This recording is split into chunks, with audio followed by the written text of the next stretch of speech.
जय हिंद दोस्तों। जैसा कि मैंने अपनी प्रीवियस वीडियो में बताया था कि आज से हम अपना दृष्टि मैगज़ीन का वीडियो शुरू करने वाले हैं या सीरीज़ शुरू करने वाले हैं। So here I am.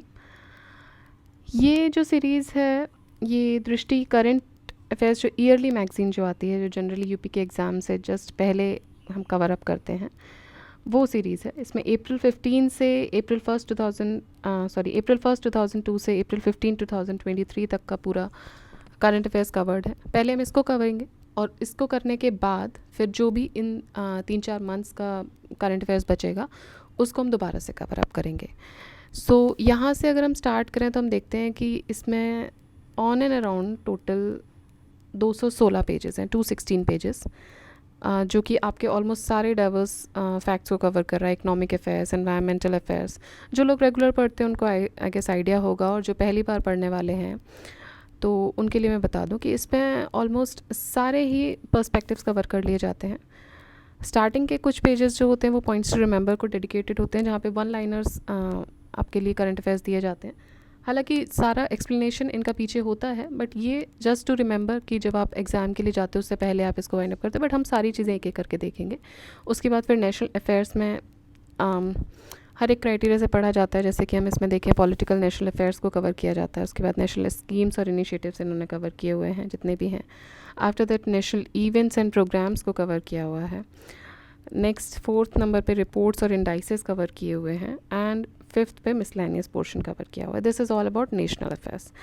फिर वहीं हम इंटरनेशनल अफेयर्स की तरफ अगर आएँ तो इंटरनेशनल रिलेशंस पहले कवर किए गए हैं। अलग अलग देशों के साथ इस पूरे एक साल में क्या संबंध बिठाए गए, क्या इंपॉर्टेंट स्ट्रैटेजिक चीज़ें हुई वो कवर किए गए। दूसरा, क्या समिट्स या कॉन्फ्रेंसेस या ऑर्गेनाइजेशंस कुछ नए बने हैं, कुछ नए मेंबर्स जुड़े हैं, कहाँ पे समिट्स हुई हैं। तीसरा, रिपोर्ट्स और इंडाइसेस जो ग्लोबल लेवल पे निकलती हैं, और इंटरनेशनल इवेंट्स जो भी इंपॉर्टेंट हुए हैं वो कवर किए गए हैं। नेक्स्ट देखें हम तो थर्ड मेजर पोर्शन आता है इकोनॉमिक अफेयर्स का। इकोनॉमिक अफेयर्स में फ़र्स्ट ऑफ ऑल प्रायोरिटी पे रखा गया इकोनॉमिक इनिशिएटिव्स, स्कीम्स और प्रोजेक्ट्स को। उसके बाद फिर से again reports and indices related to economics. Then physical and monetary affairs, क्या चल रहे हैं देश दुनिया में, वो लिया जाएगा। उसके बाद सेक्टर्स ऑफ इकोनॉमी को कवर किया गया है। उसके बाद इंटरनेशनल इकोनॉमिक एक्टिविटीज़ को कवर किया गया है।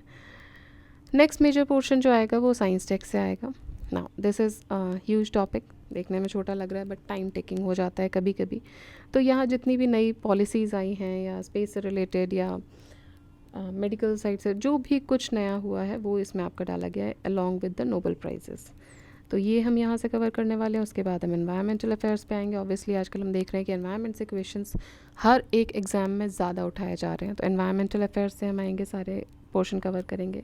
उसके बाद एक स्पेसिफिक पोर्शन होगा यूपी करंट अफेयर्स का, बिकॉज आरओ का पेपर है, यूपी स्पेसिफिक है, तो इकोनॉमिक यूपी करंट अफेयर्स को हम कवर करेंगे। This is around like 20 pages, तो इसको हमें मार्कअप करना पड़ेगा। दैन कुछ शॉर्ट न्यूज़ जो मिसलेनियस बच गई हैं वो कवर होंगी, and after that finally sports. हालांकि स्पोर्ट्स इसमें बहुत ज़्यादा दिया हुआ है। हम कोशिश करेंगे कॉम्प्रहेंसिव तरीके से उसको किया जाए, जो इम्पॉर्टेंट है उन पे ज़्यादा ध्यान दिया जाए। बट ये है कि अब आप इम्पॉर्टेंट और नॉन इम्पॉर्टेंट चीज़ों को नहीं बोल सकते, बिकॉज छोटे एग्ज़ाम्स जो होते हैं वो जनरली नॉन इम्पॉर्टेंट चीज़ें भी उठा लेते हैं। मेजर पीसीएस होंगे, आप एक्सपेक्ट करते हो कि वहाँ पे कुछ स्पेसिफिक पोर्शन से आएगा, बट अब ऐसा नहीं है। तो छोड़ेंगे हम कुछ नहीं, बट हाँ जो चीज़ें इंपॉर्टेंट हैं उन पे ज़्यादा ध्यान दिया जाएगा। सो नाउ हम अपने पहले सेक्शन से स्टार्ट करते हैं, पॉइंट्स टू रिमेंबर से, और ये अराउंड 18 पेजेस हैं आई गेस इसमें। यस, 3 to 18, 15 पेजेस हैं इसमें। सो ये हम पहले वीडियो में अपना ये वाला पोर्शन कवर अप करने वाले हैं, ठीक है। So quickly will go along with this. इनका जो डिस्क्रिप्शन है, जो इंपॉर्टेंट चीज़ें हैं वो नेशनल इवेंट्स में कवर कर ली गई हैं, वहाँ से हम फिर से पढ़ने वाले हैं, बट यहाँ पे जस्ट पॉइंटर्स में हम इसको एक बार रिवाइज करेंगे। So here comes the first news, the first city. Remember, first चीज़ों को आपको याद रखना है हमेशा, ठीक है। फर्स्ट होती हैं, लास्ट होती हैं, या किसी पर्टिकुलर एनिवर्सरीज़ की होती हैं, किसी पर्सनालिटी की एनिवर्सरी होती है, उन सारी चीज़ों को तो आपको बिल्कुल मार्कअप कर लेना, छोड़ना ही नहीं है। तो फर्स्ट सिटी जो हुई है in Shanghai Cooperation Organisation SCO region में, जिसको रोटेटिंग टाइटल मिला है cultural and tourism capital of SCO का, वो है नन अदर देन वाराणसी, ठीक है। So this is the first city in SCO जिसको rotating title of cultural and tourism capital of SCO का ग्रांट किया गया है, वाराणसी। 10 अप्रैल 2023 को इलेक्शन कमीशन ऑफ इंडिया ने 3 पार्टीज से नेशनल पार्टी का स्टेटस वापस ले लिया। कौन कौन सी हैं वो 3 पार्टीज इंपॉर्टेंट हो जाती है? Trinamool Congress TMC, national Congress party NCP and communist party of India CPI। Fine. So date भी याद रखिएगा, कब लिया जा रहा है? 10 अप्रैल 2023 को। अब आप बोलेंगे डेट याद रखना ज़रूरी है। हाँ भाई, कभी कभी कौन विज़िट कर रहा है, वो कौन सी डेट को विज़िट कर रहा है, वो इतनी नियर बाई डेट्स दे दी जाएंगी कि आप उसमें कंफ्यूज हो जाओगे। तो कुछ चीज़ों की डेट तो आपको याद रखनी ही पड़ेगी। सो 10 अप्रैल 2-3 बार याद कीजिए, याद हो जाएगा। दूसरी चीज़ ये है कि इसी दिन जो आप पार्टी है उसको नेशनल स्टेटस भी मिला है, तो दोनों ही चीज़ें एक दिन कवर अप हो जाएंगी, राइट। देखिए नेक्स्ट इसी का आ गया। Election Commission of India recognise Arvind Kejriwal's Aam Aadmi Party as a national party which came into existence in October 2012। ठीक है, तो आप पार्टी बनी कब थी? 2012 में बनी थी और इसको भी नेशनल स्टेटस दे दिया गया है। तो एक पार्टी से नेशनल स्टेटस वापस ले लिया गया है, सॉरी 3 पार्टी से वापस ले लिया गया है और एक पार्टी को दे दिया गया है। तो टोटल 8 थी, 8 में से आपकी 3 निकल जाती हैं, 5 बचती हैं, फिर एक को दे दिया जाता है। तो अभी अगर हम देखें तो टोटल 6 नेशनल पार्टीज़ हैं। तो क्वेश्चन कैसे भी आ सकता है, किसको हटाया गया है वो भी पूछ सकते हैं, किसको जोड़ा गया है वो भी पूछ सकते हैं, और टोटल कितनी पार्टीज़ अभी एग्जिस्टेंस में है वो भी पूछा जा सकता है। So there are 6 national parties फिलहाल। Now which only 2 Indians have been named in the Time 100 the most influential people of 2023 in April 2023। तो ये भी बिल्कुल ही रिसेंट की न्यूज़ है कि भाई 2 ऐसे कौन से इन्फ्लुएंशियल लोग हैं इंडिया से जिनको टाइम मैगजीन के टॉप 100 में चुना गया है। तो ये है शाहरुख खान और SS Rajamouli. I hope you no SS Rajamouli कौन है। शाहरुख खान को ऑफकोर्स सब जान ही रहे हैं। यस ऑफकोर्स RRR के जो डायरेक्टर हैं he is SS Rajamouli, right. Now, next question is, who is awarded with the prestigious विश्व भारती सम्मान? विश्व भारती सम्मान जिसका अवार्ड प्राइस 5.01 लाख होता है, 2021 का ये सम्मान अभी दिया गया है। ये मिला है हरिदत्त शर्मा जी को। हरिदत्त शर्मा जी 74 साल के हैं, प्रयागराज से हैं। और ये देता कौन है ये अवार्ड? जो विश्व भारती सम्मान है ये कौन देता है? ये उत्तर प्रदेश सरकार देती है। उत्तर प्रदेश संस्कृति संस्थान लखनऊ, इसके द्वारा ये दिया जाता है। ठीक है, next question. A 56-year-old woman has become the first person to die from H3N8 bird flu। H3N8 bird flu से मृत्यु होने वाली पहली महिला जो हैं वो कहाँ से बिलोंग करती हैं? चाइना से। ठीक है, सो अभी तक H3N8 से कोई मौत नहीं हुई थी, बट H3N8 से मौत होने वाली जो पहली महिला है, मृत्यु होने वाली जो पहली महिला है वो है चाइना से। She is 56 years old। H3N8 एक एवियन इन्फ्लुएंजा या बर्ड फ्लू है which is extremely rare in case of human. तो एक्सट्रीमली रेयर है और उस रेयरेस्ट जी में भी एक महिला की मौत हो जाती है। तो हो सकता है कि कल को इसका प्रकोप भी बढ़ जाए फ्यूचर में। तो अभी तो फ़िलहाल एक मौत देखी गई है इनकी जो कि बर्ड फ्लू से हुई है, जो कि रेयर होता है ह्यूमन में। क्वेश्चन अगर आप UPSC लेवल का पेपर दे रहे हैं तो वहाँ क्वेश्चंस जनरली जो फ्रेम किए जाते हैं, जो ऑप्शंस में फ्रेम किए जाते हैं, वैसे भी एक ऑप्शन सिंपली डाल सकते हैं कि bird flu which is very common in human. No, it is not very common in human, अभी भी it is very extremely rare in human beings, right. Now, next question is, which state's metro achieved a new milestone when a metro rake completed a journey under the bed of the river Hooghly through a tunnel of 32 meters below water level? तो भाई simple आपको याद रखना है, question ये नहीं आएगा कि ब्रेक थ्रू किसने लिया है, क्वेश्चन ये आएगा कि अंडर वाटर जो मेट्रो चल रही है वो पहली कहाँ स्टार्ट हुई है। तो वो कोलकाता में स्टार्ट हुई है 10 अप्रैल को ही। 10 अप्रैल को देखिए बहुत सारी चीज़ें हुई हैं। 10 अप्रैल को भी हमने ऊपर पढ़ा कि 3 जो बड़े चीज़ें हुई हैं, मैं बड़े की बात करें, 3 पार्टीज़ को नेशनल पार्टी का दर्जा छीन लिया गया, एक पार्टी को दिया गया। और इसी दिन श्री अमित शाह जी ने, जो हमारे होम मिनिस्टर हैं, वाइब्रेंट विलेज प्रोग्राम लॉन्च करते हैं। ये कहाँ से? किबिथू से। किबिथू एक बॉर्डर विलेज है, ईस्टर्न मोस्ट विलेज है अरुणाचल प्रदेश में, अंजौ डिस्ट्रिक्ट में। अब किबिथू वैसे भी इंपॉर्टेंट हो जाता है क्योंकि जब भी आप एक्सट्रीम्स पढ़ते हैं हमारे eastern, western, northern, south, southern, तो उन एक्सट्रीम्स में जो एक्सट्रीम ईस्टर्न पार्ट है जहाँ सूर्य सबसे पहले उगता है, that village is Kibithu, right. तो इस विलेज से वाइब्रेंट विलेज प्रोग्राम शुरू किया गया है। इसकी डिटेल्स हम आगे देखेंगे। क्योंकि यहाँ बार बार फिर हम वही चीज़ रिपीट करेंगे तो टाइम जाएगा। तो इसकी डिटेल्स अभी आगे आएंगी, वहाँ देखेंगे। बस आपको अभी ये याद रखना है कि वाइब्रेंट विलेज प्रोग्राम कब स्टार्ट होता है, 10 अप्रैल को। किसने स्टार्ट किया? श्री अमित शाह जी ने स्टार्ट किया। कहाँ से स्टार्ट किया? तो ये किबिथु से स्टार्ट हुआ है। February 15, 2023 को प्राइम मिनिस्टर ने सेंट्रली स्पॉन्सर्ड स्कीम है ये। तो अभी जो हमने देखा वाइब्रेंट विलेज प्रोग्राम, ये एक सेंट्रली स्पॉन्सर्ड स्कीम है। दो तरीके की स्कीम्स होती हैं, एक स्पॉन्सर्ड होती है और एक सेक्टर होती है। I hope you are clear with the meaning. Sponsored जो होती है उसमें स्टेट का भी परसेंटेज होता है, जनरली 60-40, 75-25 के रेशियो में रहता है। या जो आपकी यूटीज़ होती है उसमें 100% असिस्टेंस दिया जाता है। जो हिमालयन स्टेट्स होते हैं उसमें 90-10 का दिया जाता है। अलग अलग क्राइटेरिया होते हैं, मतलब कि उसमें कुछ पोर्शन स्टेट भी देगा, बट जो सेंट्रल सेक्टर होती है उसमें 100% जो है वो सेंटर का असिस्टेंस होता है। ठीक है, तो सेंट्रली स्पॉन्सर्ड स्कीम है एंड इसका जो फाइनेंशियल एलोकेशन है वो 4800 करोड़ रुपए का है for the financial years 2022-23 to 2025-26। ठीक है, next, on April 9, 2023 the prime minister of India has launch the international big cats alliance. तो प्राइम मिनिस्टर ऑफ इंडिया ने इंटरनेशनल बिग कैट्स अलायंस कहाँ से शुरू किया है? मैसूरू यूनिवर्सिटी से शुरू किया है, कर्नाटका में। International big cats alliance. Now this is also an important news. Big cats कौन होते हैं? बिग कैट्स मतलब बड़ी बिल्ली नहीं होती है। बिग कैट्स का मतलब कैट फैमिली, जिसमें लायन, लेपर्ड्स, टाइगर्स, सारी वैरायटी आती हैं। ठीक है, so I hope you know about this. So international big cats alliance जो शुरू किया गया है वो मैसूर यूनिवर्सिटी, मैसूरू से शुरू किया गया है। इंटरनेशनल बिग कैट्स अलायंस जो है वो फोकस करते हैं on the protection and conservation of 7 major big cats. कौन कौन सी 7 मेजर बिग कैट्स हैं? Tiger, lion, leopard, snow leopard, puma, jaguar, cheetah. Fine. सितंबर 17, 2022 को 8 चीते जो थे उनको लाया गया था इंडिया। कहाँ से लाया था? नमीबिया से। और कहाँ पर लाया गया था? कूनो नेशनल पार्क में लाया गया था। सो नमीबिया से कूनो नेशनल पार्क में 8 चीते ट्रांसफ़र किए गए थे।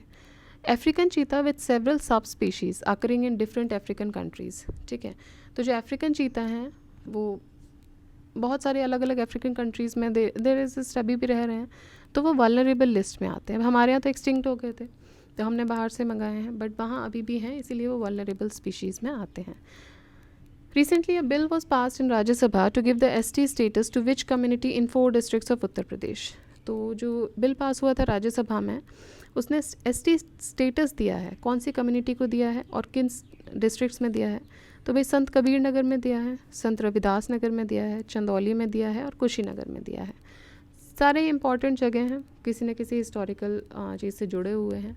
तो 2 तो आप याद रखिएगा जो संत के नाम पे हैं, संत कबीर नगर और संत रविदास नगर। इसके अलावा चंदौली और कुशीनगर। कुशीनगर ऑब्वियसली बुद्ध की लाइफ से जुड़ा हुआ है। तो ये जो कम्युनिटी है ये है गोंड कम्युनिटी, इनको ये स्टेटस दिया गया है। The third ASEAN digital ministers ADG मिन meeting with India was held on a virtual platform. तो भाई जो third ASEAN digital ministers meeting थी वो हुई है 9 से 10 फरवरी 2023 को बोरा के आइलैंड में, फिलीपींस में। ठीक है, बोरा के island, Philippines. The leadership of the Asia Pacific postal union, Appu, आप अप्पू घर मत बना दीजिएगा, this is Asia Pacific postal union, वो दी गई है इसकी लीडरशिप इंडिया को 2023 के लिए। ठीक, जनवरी 2023 से ये इंडिया के पास है इसकी leadership, Asia Pacific postal union. Recently, Dr. Shrivari Chandrasekhar, the Secretary Department of Science and Technology, inaugurated the first ASEAN India Startup Festival। ये कहाँ हुआ था? तो पहला, अब ये अगेन पहला है, याद रखना है हमें। First ASEAN India startup festival AISF 27 से 30 अक्टूबर 2022 ये हुआ था बोगोर आइलैंड्स में, Indonesia. Fine, so this was held in Indonesia. पहला ASEAN India. So we have to remember because ASEAN पूरे 10 नेशंस का ग्रुप है और इंडिया, इसके साथ इंडिया भी जुड़ गया। तो ये इनका जो पहला स्टार्टअप फेस्टिवल हुआ था बोगोर में हुआ था।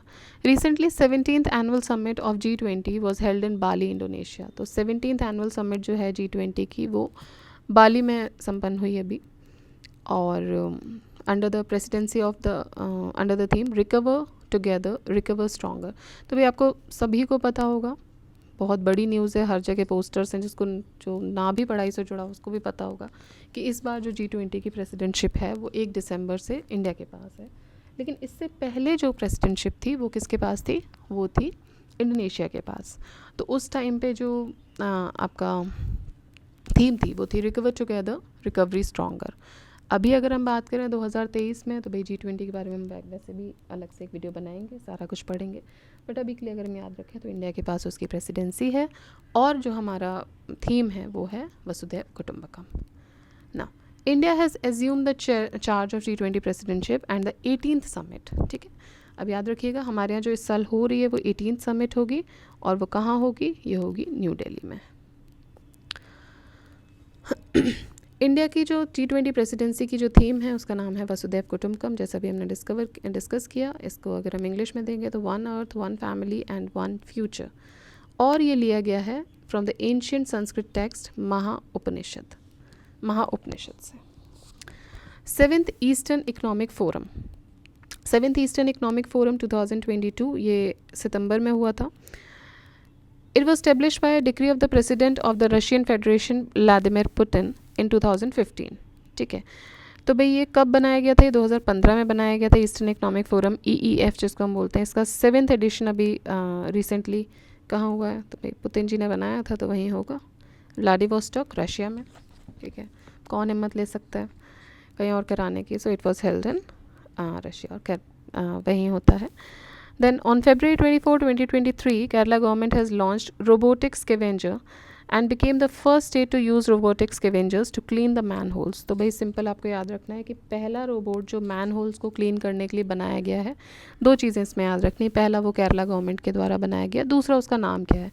Now excuse me if I pronounce it wrong. कुछ जगह बांदीकूट बोला जाता है, कुछ जगह बैंडीकूट बोलते हैं, कुछ जगह बंदीकूट बोलते हैं। So I am not sure about the pronunciation जो भी है, बट मैं जो इसको प्रोनाउंस करती हूँ बांदीकूट प्रोनाउंस करती हूँ। So what ever is favourable for you आप उसको कीजिएगा। अगर इसका मलयालम में कुछ मतलब होगा तो भी मुझे नहीं पता है। सो बस मुझे इतना पता है कि केरला गवर्नमेंट ने जो पहला रोबोटिक्स स्कैवेंजर जो बनाया है उसका नाम है बांदीकूट। 9 अक्टूबर 2022 को प्राइम मिनिस्टर नरेंद्र मोदी ने फाउंडेशन स्टोन रखा और वेरियस प्रोजेक्ट्स। ठीक है, तो ये टोटल प्रोजेक्ट्स जो हैं वो 3900 करोड़ के हैं, in which the village and declared it India's first 24/7 solar powered village. Okay, तो ये पूछ रहे हैं क्वेश्चन कि भाई कौन से विलेज में मोदी जी ने एक फाउंडेशन स्टोन रखा ऑफ सर्टेन प्रोजेक्ट्स जिनका टोटल कॉस्ट 3900 करोड़ है, और उसी गांव को उन्होंने 24/7 सोलर पावर्ड विलेज भी घोषित किया। तो वो विलेज है मोढेरा, गुजरात। नेक्स्ट इज मोढेरा एक यूनेस्को वर्ल्ड हेरिटेज साइट भी है। किस लिए फेमस है भाई? मोढेरा में सन टेम्पल है, आप सबको पता होगा अगर आपने कल्चर पढ़ा हुआ है तो। वो सन टेम्पल बनवाया किसने था? किंग भीम फर्स्ट ने बनवाया था, जो चालुक्य डायनेस्टी को बिलोंग करते थे।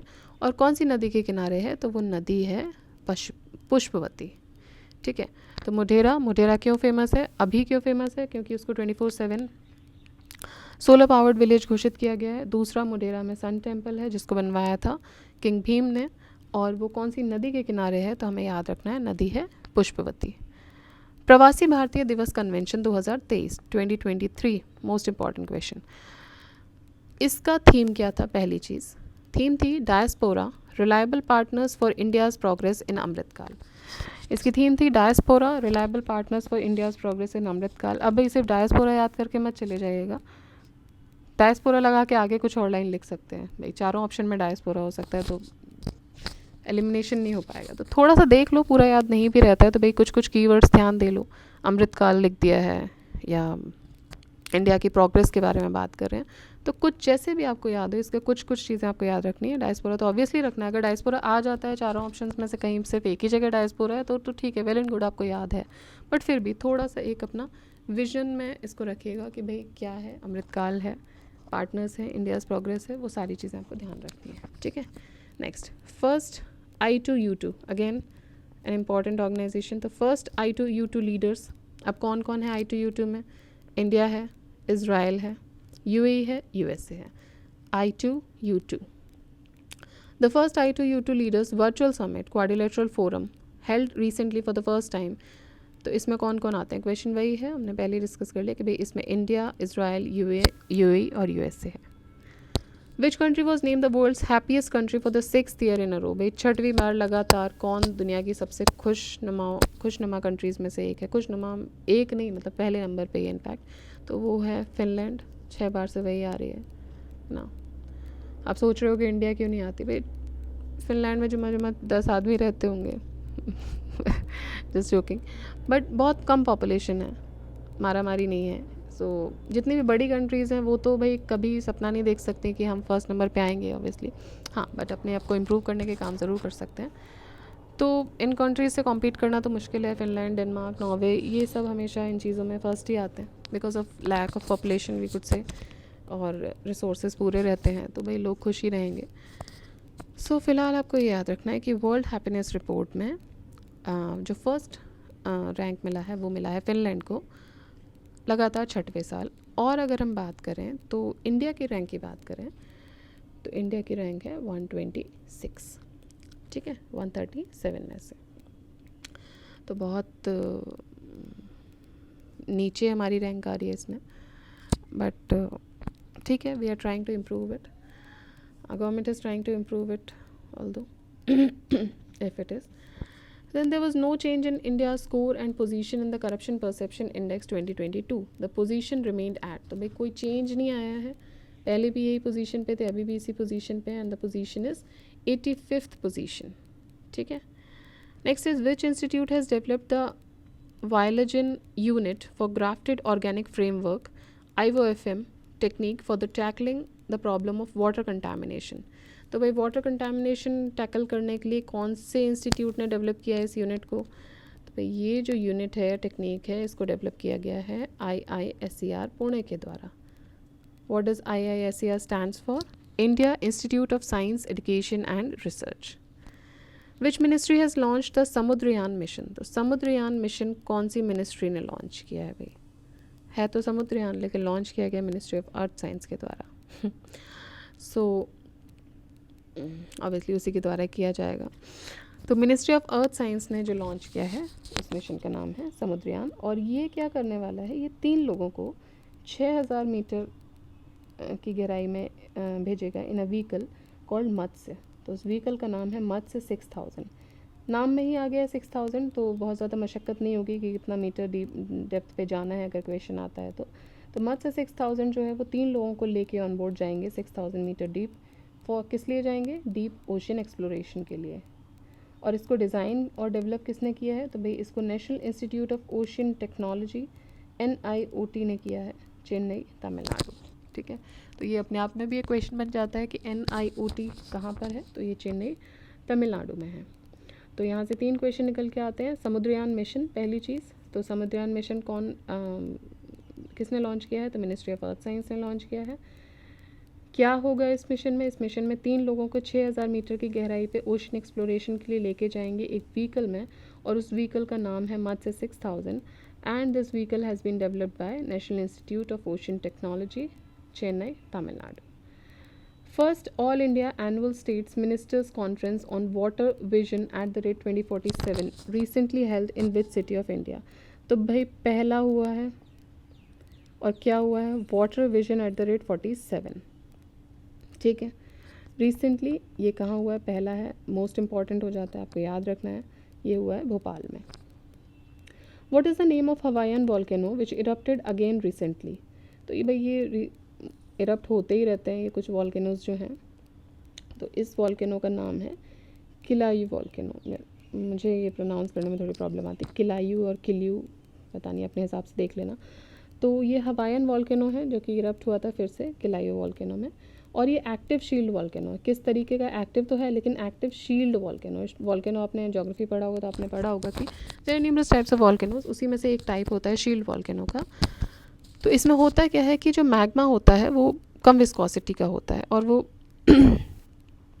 मतलब जब बहता है तो अगर विस्कोसिटी ज़्यादा होगी तो स्टीपनेस बनेगी, है ना. और यहाँ पे स्टीपनेस कम हो जाती है क्योंकि धीमे धीमे फैलता है तो उसकी स्टीपनेस कम हो जाती है, बहुत लेस स्टीप हो जाता है. ये इस एक्टिव शील्ड वॉल्केनो जो भी होते हैं या शील्ड वॉल्केनो जो होते हैं उनका कैरेक्टरिस्टिक होता है। तो ये कहाँ पर है? ये हवाईयन आइलैंड्स में है। ठीक है, हवाई क्या है? हवाई यूएसए की टेरिटरी में आता है। ये 8 वॉल्केनिक आइलैंड्स का एक ग्रुप है सेंट्रल पैसिफिक ओशियन में, जो कि एक स्ट्रेच कर रहे हैं ना crescent from Kure island in west to Hawaiian in the east. ठीक है, तो वेस्ट में क्यूर आइलैंड से लेके हवाई आइलैंड्स ईस्ट में ये कर रहे हैं। टोटल आपको याद रखने हैं कि भाई सारे आइलैंड्स के नाम आप याद नहीं रख सकते हैं, तो आप एक ओवरऑल याद रखिए कि भाई हवाई जो है वो किसके जुरिस्डिक्शन में, तो यूएसए के पास आता है और इसमें 8 वॉल्केनोस की एक स्ट्रेच है पूरा। What is the name of the scheme announced by Finance Minister in the annual budget scheme for the protection and conservation of mangroves? तो ये अभी एक इम्पॉर्टेंट स्कीम लॉन्च की गई थी एनुअल बजट में। इसका नाम था मिष्टी। अब मिठाई की दुकान नहीं खोल रहे हैं हम। मिष्टी स्टैंड्स फॉर मैंग्रोव, तो M for mangrove, right, confuse नहीं होना है कैसे भी। Mangrove initiative for shoreline habitats and tangible incomes. Okay, so MISHTI scheme is for mangroves. Simple question आएगा, अगर वन लाइनर ही आ रहा है तो सिंपल पूछेंगे मिष्टी स्कीम्स किससे रिलेटेड है। ऑप्शन दिए होंगे, आपको मैंग्रोव याद रखना है। कंफ्यूज कर सकते हैं कुछ नियर बाय ऑप्शंस के साथ, so just remember. According to the fresh data released by Sweden-based Stockholm International Peace Research Institute (SIPRI), India was the world's largest arms importer. India जो है वर्ल्ड का लार्जेस्ट आर्म इम्पोर्टर रहा 2018 से 22 के बीच में। और ये कितना इम्पोर्ट करता था? इंडिया इम्पोर्ट करता था 11% ऑफ द ग्लोबल इम्पोर्ट्स। ठीक है, 11%, जितना भी ग्लोबल इम्पोर्ट होता है उसका 11% जो है वो इंडिया इम्पोर्ट करता है।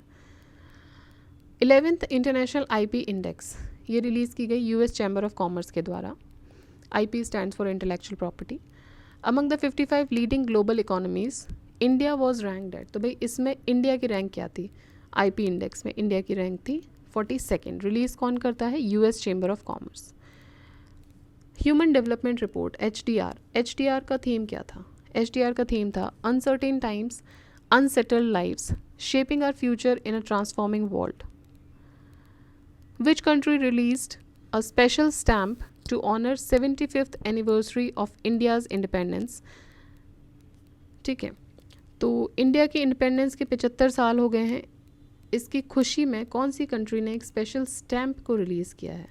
तो भाई सर्बिया को खुशी हो गई हमारे आज़ाद होने से, हमारे आज़ादी के 75 साल से, तो सर्बिया ने एक स्पेशल स्टैम्प रिलीज़ किया, याद रखिएगा। Who has taken over the charge of new chairman and chief executive officer CEO railway board? तो अब कौन बन गए हैं CEO ऑफ रेलवे बोर्ड? ये बन गए हैं Shri Anil Kumar Lahoti. Who was appointed as head of New Delhi International Arbitration Center? Supreme court के जज हैं श्री हेमंत गुप्ता, ये चुने गए हैं as the head of new Delhi international arbitration centre. Border security force BSF inaugurated a theme park at the Sam Sand Dunes. Okay, so sorry, मैं इसको संसद पढ़ रही थी। So theme park at the Sam Sand Dunes border crossing in. ठीक है, तो भाई ये बताना है कि BSF ने एक नया थीम पार्क अभी इनाग्रेट किया है सैम सैंड ड्यून्स पे। कहाँ पर किया है? तो जैसलमेर में किया है। This edition of Youth Summit is set to take place on 26 February 2023. Youth summit का जो अभी जो भी एडिशन हुआ था वो कहाँ हुआ था? ये हुआ था बैंगलोर में। Which state is set to become the first state to launch its own climate change mission? तो अपना खुद का क्लाइमेट चेंज मिशन लॉन्च करने वाला स्टेट कौन सा बन गया? तमिलनाडु। ठीक है, साउथ इंडियन स्टेट्स ही ज़्यादा हैं जो इनिशिएटिव्स ले रहे हैं अपनी खुद की टैक्सी। ज़्यादातर अगर हम देखेंगे इसमें तो केरला बहुत आगे, अपनी खुद की टैक्सी सर्विसेज वगैरह बहुत सारी चीज़ें उसने खुद से अपना डेवलप किया है। सो अगर हम क्लाइमेट चेंज मिशन की बात करें इसी जगह, तो ये तमिलनाडु ने किया है। ठीक है, तो एक एलिमिनेशन टेक्निक तो फिर भी हो सकती है, भाई नाम ले दें यूपी का, यूपी ने अपना पहला कर दिया, तो नहीं भाई ये जो चीज़ें हुई हैं जिस तरीके के ज़्यादातर जो इनिशिएटिव हुए हैं, एक अगर हम कैलकुलेटेड रिस्क गैस भी लें, अगर हमें नहीं आता है तो ये साउथ में हुए हैं। अगर एक आधी ऑप्शन दे रखे हैं साउथ में तो ठीक है, you can go with this. Next is government of Haryana's forest department and the US agency for international development announced the launch of, तो इन्होंने किसका लॉन्च अनाउंस किया है? इन्होंने लॉन्च अनाउंस किया है trees outside forest in India TOFI. Trees outside forest in India TOFI. तो भाई टॉफ़ी नहीं है, this is TOFI, trees outside forest in India. ये डेवलप किया गया है US agency for international development. Alright, next is Ummeed program. Ummeed program एक centrally sponsored scheme है। किसकी है, कहाँ की है? तो भाई उम्मीद प्रोग्राम जो है ये लॉन्च किया गया है। पहली चीज़ तो आपको अगेन याद रखना है, सेंट्रली स्पॉन्सर्ड है।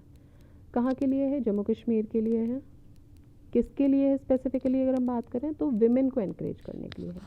जो जम्मू कश्मीर की विमेन है, जो महिलाएं हैं, वो सेल्फ डिपेंडेंट कैसे बने और सेल्फ सफिशिएंट कैसे बने, इसके लिए एक प्रोग्राम लॉन्च किया गया है जिसका नाम है उम्मीद प्रोग्राम। कौन से स्टेट की झांकी को या टेबलियो को पहला प्राइज़ मिला था in the 74th Republic day parade? Very important question, ये कहीं ना कहीं घूम फिर के किसी न किसी एग्ज़ाम में आपको देखने को मिल ही जाएगा। ठीक है, तो पहली जो नंबर की जो झांकी थी, जो फर्स्ट प्राइज़ मिला था, वो मिला था उत्तराखंड की झांकी को। Name the author of the book the poverty and the political economy, how economics abandon the poor. The poverty of political economy ये लिखी गई है मेघनाथ देसाई के द्वारा। ठीक है, ये इम्पॉर्टेंट ऑथर हैं। तो भाई या तो बुक इम्पॉर्टेंट होती है, ऑथर इम्पॉर्टेंट होते हैं, इन दोनों केसेस में आपको याद रखनी है, कुछ भी पूछा जाता है। या तो पर्सनैलिटी इंपॉर्टेंट होती है जिसने वो बुक लिखी हुई है, so he is an important personality. अब इनकी बुक्स कभी भी पूछी जा सकती हैं, या फिर बुक अपने आप में इतना पावरफुल कैरेक्टर लेके आती है या इतना पावरफुल टाइटल के साथ आती है कि हमें वो उसका ऑथर याद रखना पड़ता है। Okay, next is which state government has launch the Ladli Behna scheme. तो भाई कौन सी स्टेट है जिसने लाडली बहना स्कीम लॉन्च की है, जिसमें वो प्रति माह 1,000 रुपये देंगे महिलाओं को from all sections of society, और वो महिलाएं जो इनकम टैक्स पे नहीं करती हैं। ठीक है, तो ये स्टेट है मध्य प्रदेश, जहाँ पे साल के 12,000 रुपये आपको दिए जाएंगे under the scheme Ladli Behna योजना।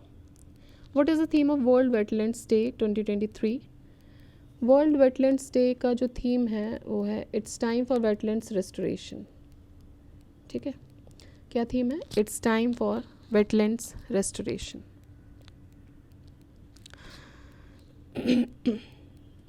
इंटरनेशनल वर्ल्ड्स वेटलैंड डे होता कब है बाय द वे? आप लोग कमेंट सेक्शन में बताएंगे। बहुत ही इजी क्वेश्चन है, बहुत ही इजी क्वेश्चन है। World wetlands day. Now next is international lusophone festival.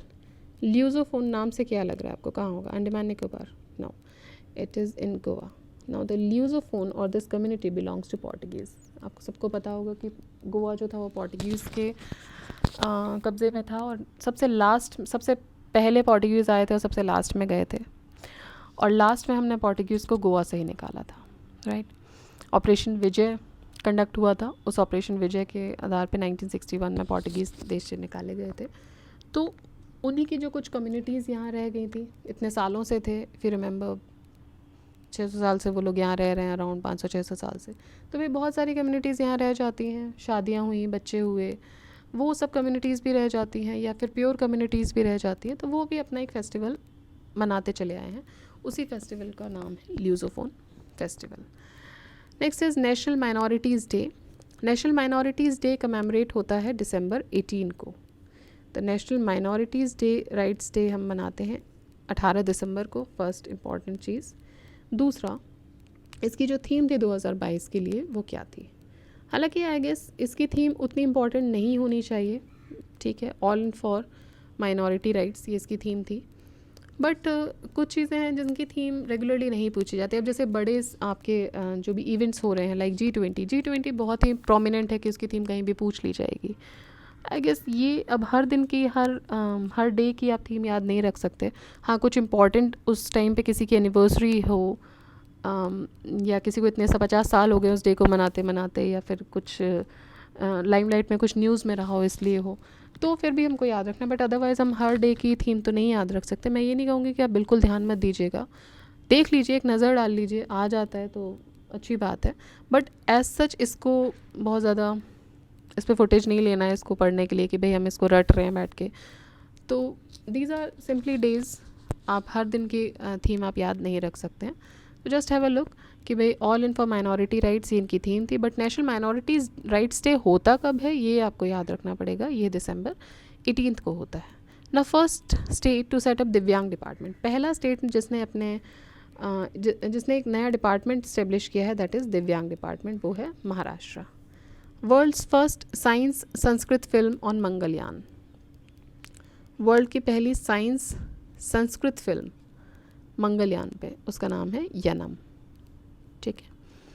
Indian Institute of Technology, IIT Madras, researchers have developed an ocean wave energy converter that can generate electricity from sea wave. तो समुद्र की जो लहरें होती हैं उनसे electricity generate की जाएंगी। ऐसा एक कन्वर्टर बनाया है IIT मद्रास के स्टूडेंट्स ने या रिसर्चर्स ने। इस कन्वर्टर का नाम है सिंधुजा 1। ठीक है। So it can generate electricity from sea wave.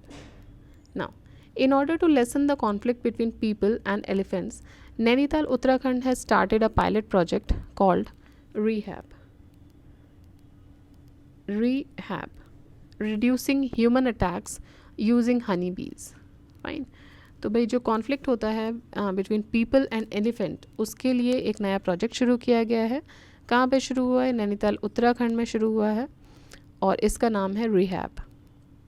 आप सोच रहे होंगे भाई हनी बीज से कैसे हम एलिफेंट्स को रोक सकते हैं। तो एलिफेंट्स हैव अ टेंडेंसी कि वो रेजिस्ट करते हैं जहाँ उन्हें हनी बीज की आवाज़ आती है वहाँ जाने से। तो यहाँ पे क्या किया जाएगा, जहाँ पे भी मैन क्रॉसिंग है या जहाँ से वो क्रॉस करके इधर से उधर आ रहे हैं और कॉन्फ्लिक्ट होने का डर है, गाड़ियों से टकरा सकते हैं, जो कॉरिडोर्स होते हैं, वहाँ पे आर्टिफिशियल वॉइस या नेचुरल जैसा भी पॉसिबल हो पाएगा, वो हनी बीज की साउंड को वहाँ पे चला देंगे। तो वो भी पीक आवर्स में, पीक मोमेंट्स पे, कि भाई यहाँ इस टाइम पे आप क्रॉस मत करो, क्योंकि वो पीक आवर्स होते हैं जहाँ पे कॉन्फ्लिक्ट के चांसेस ज़्यादा हो जाते हैं। तो एलिफेंट वहीं की वहीं रुक जाएंगे, अपने आप को रोक लेंगे, है ना। They won't try to cross. So that is actually REHAB project.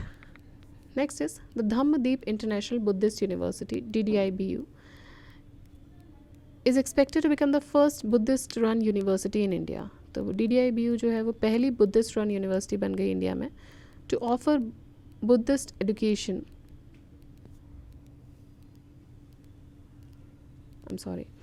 to offer Buddhist education along with the courses in other disciplines of modern education as well. तो ये कहाँ पर बनाई गई है भाई, ये हमको देखना है कि ये भी इम्पॉर्टेंट हो जाती है, क्योंकि ये पहली है धम्मदीप इंटरनेशनल बुद्धिस्ट यूनिवर्सिटी। ये पहली बुद्धिस्ट रन यूनिवर्सिटी बन गई इंडिया में, जो बुद्धिस्ट एजुकेशन तो देगी ही, साथ में दूसरे डिसिप्लिन्स को भी ऑफ़र करेगी, कोर्सेज भी ऑफ़र करेगी। तो ये बन गई है Sabroom of south Tripura district. तो कुल मिला आपको ये याद रखना है कि ये त्रिपुरा में है। ठीक है, त्रिपुरा।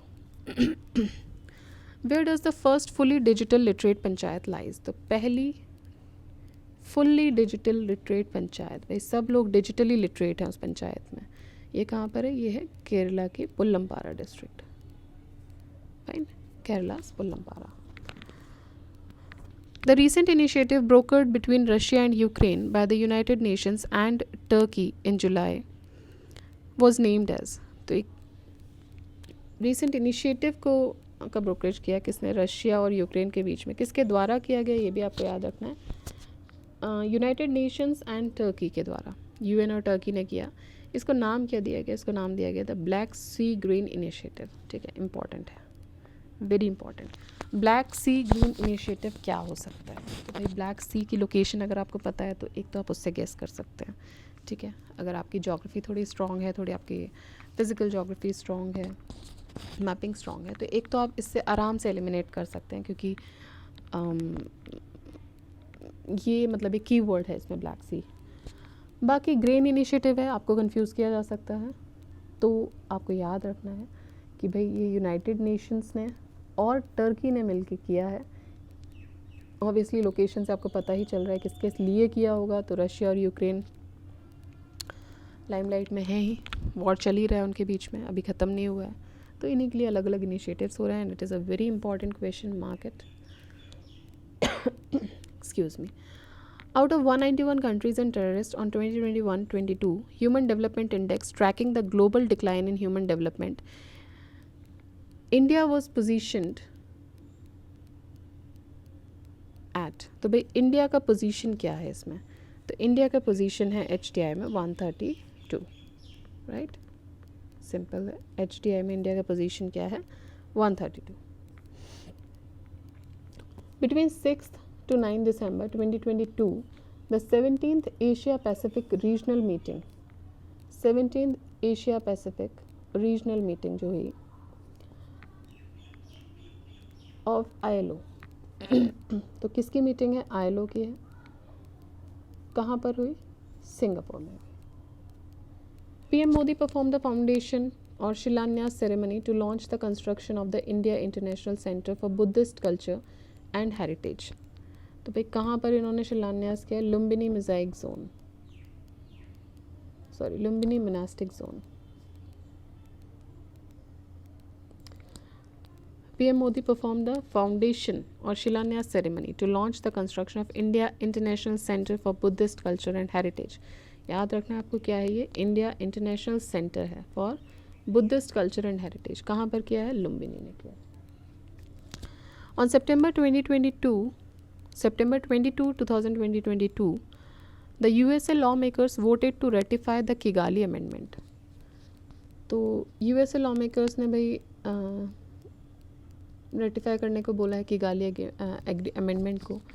तो ये किगाली अमेंडमेंट किससे रिलेटेड है, तो ये किगाली अमेंडमेंट रिलेटेड है मॉन्ट्रियल प्रोटोकॉल से.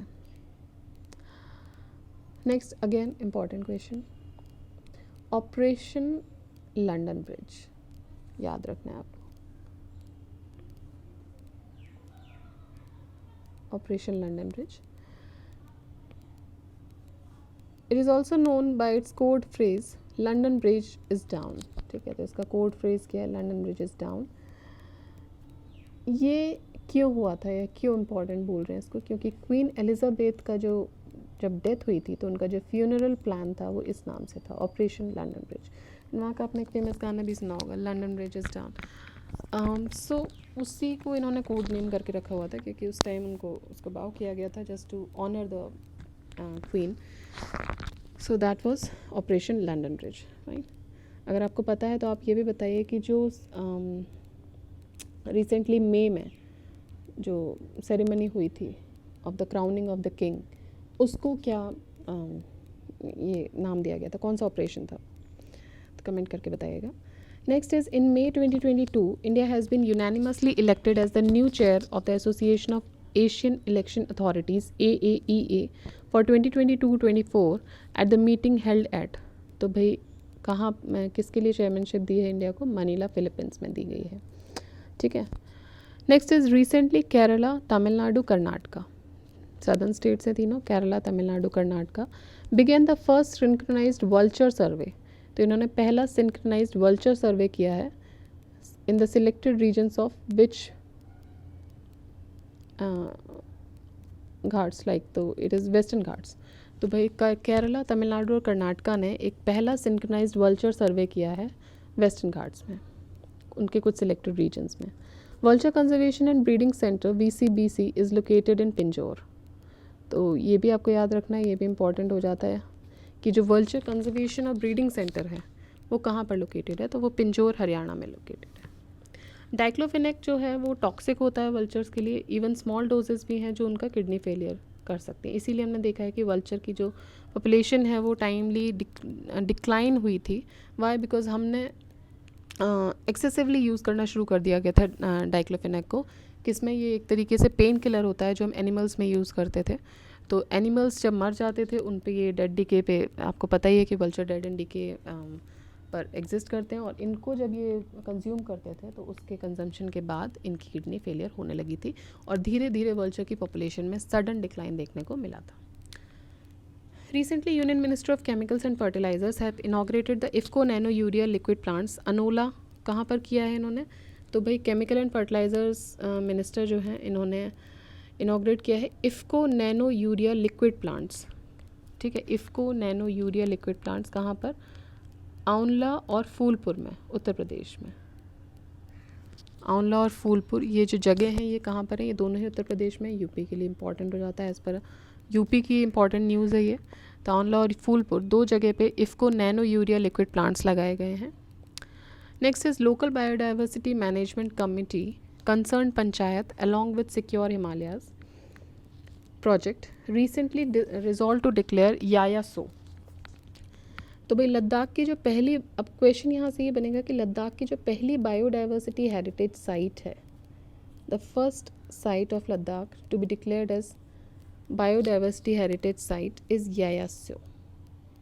ठीक है, so this is pronounced as so, not the so, Yaya so.